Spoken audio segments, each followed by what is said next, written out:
Oke, perkenalkan dulu nama saya Pak Ambo, biasa dipanggil Ambo Rizka. Saya tinggal di Guntung, wilayah Kota Bontang. Saya berasal dari Sulawesi Tengah, Palu.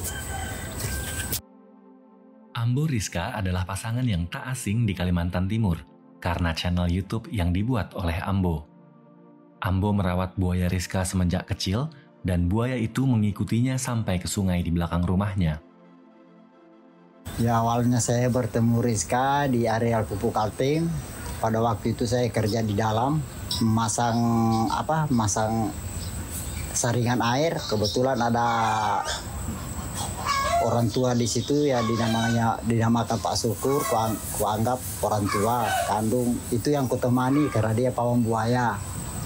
Jadi saya ikut dia, disitulah saya bertemu Rizka. Perkenalan pertama sama Rizka. Jadi setelah itu 3 bulan kemudian habis kontraknya saya kembali ke rumah. Sekitar ada 1 minggu Rizka ikut juga ke rumah. Keluar dari danau situ dia ikut ke rumah. Di saat itulah kami berteman terus sampai hampir 26 tahun kami bersama. Dari kecilnya dia ikut saya rawat. Layaknya saya merawat anak saya sendiri. Kalau dia sudah lapar itu dia pasti datang ke rumah minta makan. Jadi kalau aku tidak punya makanan atau ayam karena pada waktu itu masih krisis, belum bekerja dan sebagainya, jadi saya turun ke laut memancing, dapat 1-2 kilo, aku bagi 2, sisanya aku bawa pulang, kasih makan dulu dia. Kalau ada tersisa aku bawa pulang, kami makan lagi sama istri. Hubungan antara Ambo dan Rizka menjadi viral di YouTube. Dan ini membuat Balai Konservasi Sumber Daya Alam Kalimantan Timur melancarkan peringatan kepada Ambo. Pada saat itu kita mendengar konten tersebut, sebetulnya kita sudah memperingatkan saudara Ambo untuk tidak terlalu berdekatan dengan satwa liar.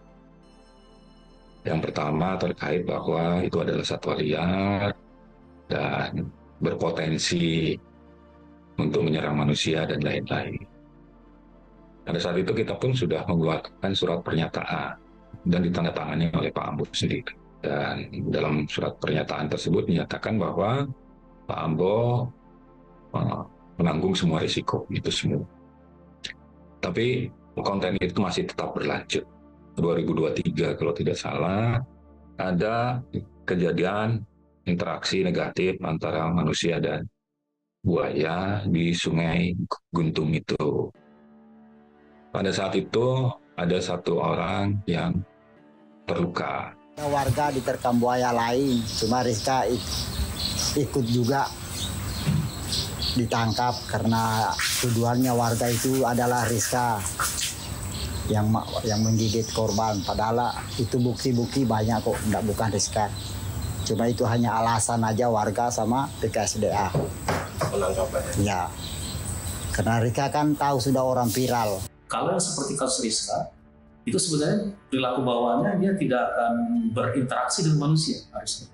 Tapi karena dia sudah ada aktivitas yang kemudian dia kontak dengan manusia dan dia memahami bahwa dia tidak akan terganggu dengan kehadiran manusia, dia tidak merasa terancam dengan kehadiran manusia.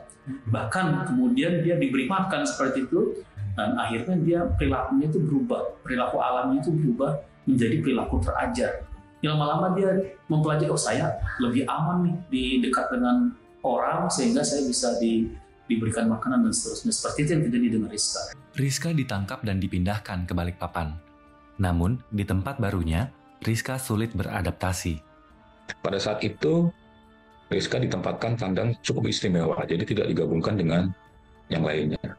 Tapi karena banyaknya pengunjung yang datang ke sana dan mengganggu stres Rizkanya itu sendiri, sehingga si Rizka itu tidak mau makan.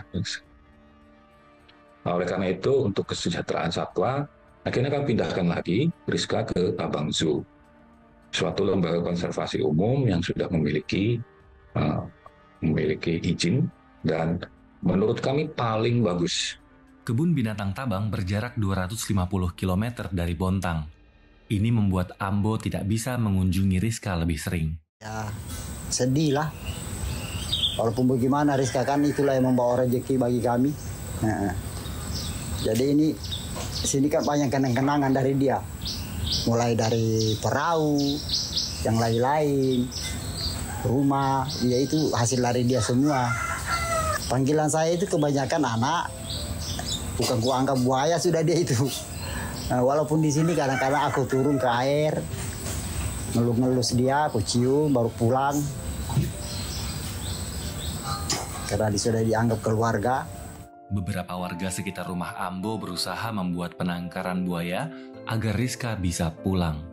Kalau pembangunannya itu saya agak lupa, yang jelas awal tahun di pekerjaannya sebulan aja selesai. Pekerjaannya sebulan dipekerjakan orang itu kalau saya tidak salah ada 20 orang. Kalau seandainya itu terjadi, buaya Rizka ke sini ini dijadikan wisata, otomatis perekonomian masyarakat pasti nambah.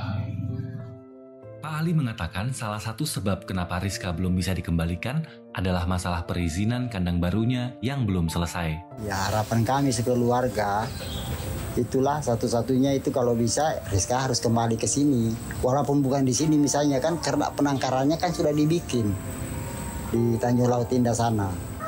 Ketika ada informasi bahwa Rizka akan dikembalikan lagi ke Sungai Guntung, masyarakat itu menolak. Itu ada pasang pelang dan lain-lain gitu kan. Jadi kita mengamankan semuanya, mengamankan masyarakatnya, mengamankan buayanya, dan kita harus